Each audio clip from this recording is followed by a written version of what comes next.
सबके मन में एक मूल बात बात थी कि श्री राम का जो चरित्र है, वो कहीं भी बदलता नहीं।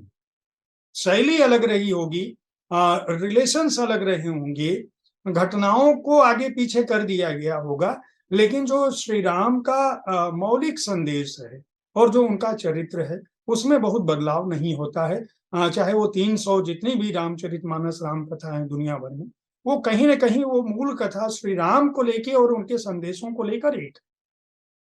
यहाँ पर ऐसा क्या हुआ जो एक अलग तरह का विवाद शुरू हो गया और ये एक संयोग है कि मैं मुझे लगता है कि शायद आपकी ही किताब को अगर वो लोग देख लिए होते, तो इस तरह की त्रुटियाँ नहीं हो पाती उनसे। मैंने आदिपुरुष नहीं देखी है, तो मैं मूवी पर खास तो टिप्पणी नहीं कर सकती। पर जो लोगों का रिएक्शन रहा है, उससे मुझे लगता है कि एक बहुत बड़ा एक बहुत बड़ी कमी ये रह गई है कि जब आप कह रहे हो कि आपने जो भाव है, वो रामायण का वैसा रखा है और उसके बाद जब आपका जो ग्राफिक्स और वो सब आप दिखाते हो, जो भाषा का प्रयोग हुआ है, वो एकदम अलग है, पुस्तक में है उससे, है ना?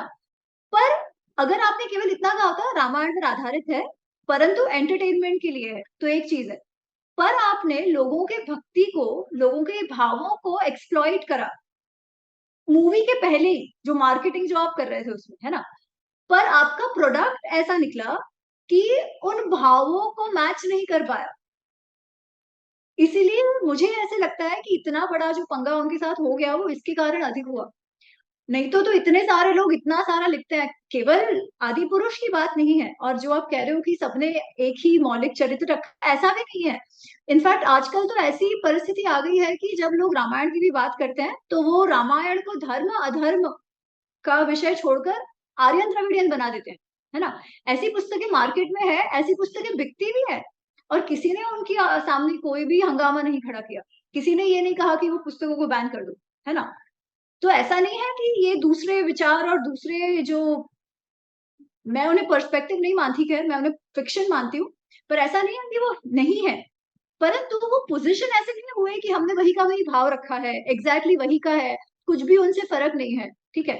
आप वो सब बोलते हो, आप इतना भक्ति की बात करते हो और आप एकदम ही जो सड़क छाप डायलॉग हो, वो हनुमान जी से बुलवाते हो।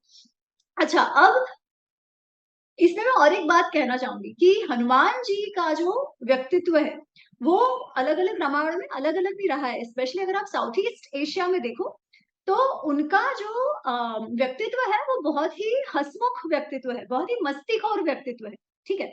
परंतु उसमें भी एक बात उन्होंने ध्यान रखी है कि जब सबसे पहला हनुमान जी और श्री राम का जब मिलन होता है, जब वो पहली बार मिलते हैं, तब उनकी वाणी सुनकर श्री राम कहते हैं कि ऐसी वाणी उसी की हो सकती है जिसने तीनों वेदों का गहन अध्ययन किया हो, ठीक है? अब तीनों वेदों का जिसने अध्ययन किया हो, उसकी वाणी सड़क छाप तो नहीं ही हो सकती, भले वो रावण के साथ क्यों ना बात कर रहे हो, ठीक है? अच्छा, अब रावण के साथ भी जब वो बात करते हैं, तो ऐसा नहीं है कि वो केवल उसके पैरों में पड़ के बात कर रहे हैं, नहीं।